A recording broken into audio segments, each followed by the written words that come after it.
बस इस आदमी को गन्स दे दो, लॉट्स ऑफ गन्स, या अकेले 100 बंदों को मार डालेगा। हेलो गाइस, स्वागत है आपका फिक्शनल नट यूट्यूब चैनल में। मैं आपका होस्ट और दोस्त फिक्शनल नट। अब जॉन विक जैसे आदमी को कोई इंट्रोडक्शन की जरूरत नहीं है, क्योंकि हमने इसकी तीनों मूवीज़ में इसे देखा, परखा और समझा है कि वो क्या क्या कर सकता है। और जॉन विक की तीनों मूवीज़ को देखने के बाद मैं ये आराम से बोल सकता हूँ कि John Wick is a fucking super human. मैं इसे सुपर हीरो नहीं कह रहा हूँ कि हाँ कोई बचाने वाला है, अच्छा आदमी है, लोगों को बचाता है, ऐसा नहीं है। बल्कि जॉन विक का पूरा यूनिवर्स ही कोई अच्छा यूनिवर्स नहीं है। यहाँ पे सब हरामी है, इवन जॉन विक भी।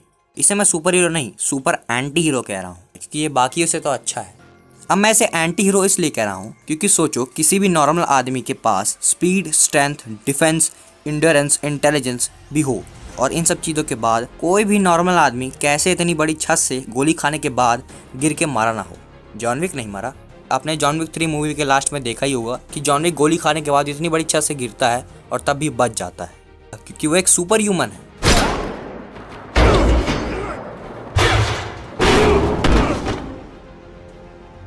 और देखो, जॉन विक का यूनिवर्स भी कोई आम यूनिवर्स नहीं है। ऑलमोस्ट पॉपुलेशन कोई क्राइम सिंडिकेट से जुड़ी हुई है। कॉन्टिनेंटल, हाई टेबल सभी इन्हीं के अंडर आता है।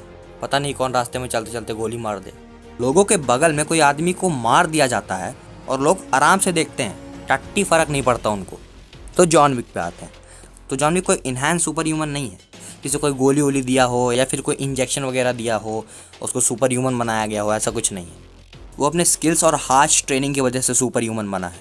जॉन विक ने हमारी ह्यूमन लिमिटेशन को ब्रेक किया है। वो कैसे किया है मैं आगे बात करूंगा। चलिए अब बात करते हैं एबिलिटीज़ और पावर्स की। मिस्टर विक रिटायर होने के 4 साल बाद भी अपने फुल ह्यूमन कंडीशन में है। अपने रिटायरमेंट के बाद भी उसकी पर्सनैलिटी में कोई चेंज नहीं आया है।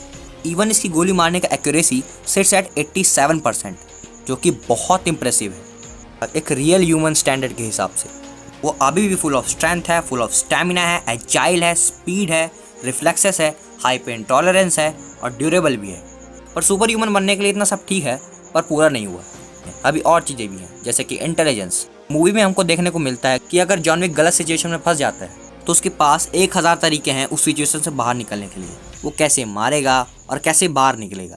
जॉन विक हाई टॉलरेंस है, वो कैसा भी टॉर्चर, कैसा भी पेन सह सकता है जब तक उसकी सांसें चल रही हैं।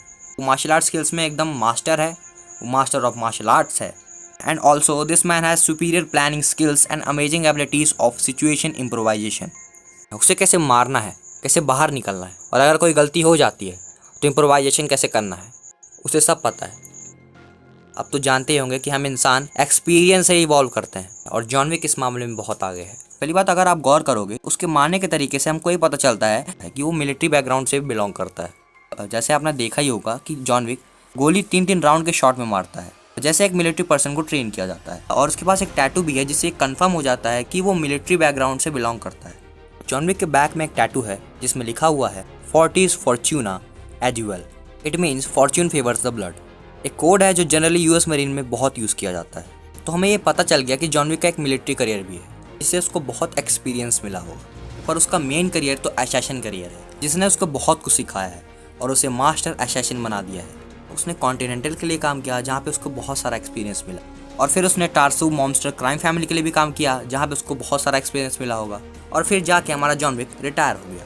पर देखो, जॉन विक पे कोई रिटायरी का असर नहीं है, वो अभी भी फिट है। अब देखो, कोई नॉर्मल इंसान भी अगर रिटायर होता है 4 साल के गैप पे, तो उसकी फिजियोलॉजी में बहुत चेंज आता है, मोटा हो जाता है या फिर कोई लत में लग जाता है और लीजी तो हो ही जाता है। पर हमारे जॉन विक में कोई ऐसा असर नहीं दिखता है, उसको कोई ऐसी प्रॉब्लम्स नहीं है, वो अभी भी वैसा ही है जैसे पहले था।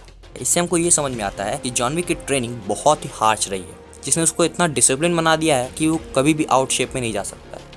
भाई वो अपने लेट 40s में चल रहा है, पर तब भी शेप में है, एजाइल है, और इंटेलिजेंस तो है ही, और स्टैमिना और एंड्योरेंस भी है। और सबसे बड़ी बात जो जॉन विक को कोई भी नॉर्मल ह्यूमन बीइंग से अलग बनाती है, वो है उसका डिसिप्लिन और फोकस। मतलब अखंड डिसिप्लिन की ज़रूरत है और फोकस की। भाई गाड़ में गूदा होना चाहिए अखंड डिसिप्लिन के लिए। डिसिप्लिन के अंदर सब आ जाएगा, यहाँ तक कि सेक्स भी। मुझे नहीं लगता कि जॉन विक ने 2 या 3 बार से ज़्यादा सेक्स किया होगा, जो कि एक पॉइंट है। इससे वो अभी भी स्टैमिना से भरपूर है। आप तो जानते ही होंगे कि कोई भी ह्यूमन बीइंग अगर सेलिब्रेटेड रहता है, मतलब ब्रह्मचर्य में रहता है, तो उसकी ह्यूमन कैपेबिलिटी बढ़ जाती है, उसका इंटेलिजेंस बढ़ जाता है, उसका स्टैमिना, उसका पावर सब बढ़ जाता है। और फोकस, भाई इतना खतरनाक फोकस कि बस एक बार कॉन्ट्रैक्ट ले लिया तो चाहे जो हो जाए सीधे मारेंगे साले को, पीछे नहीं हटेंगे।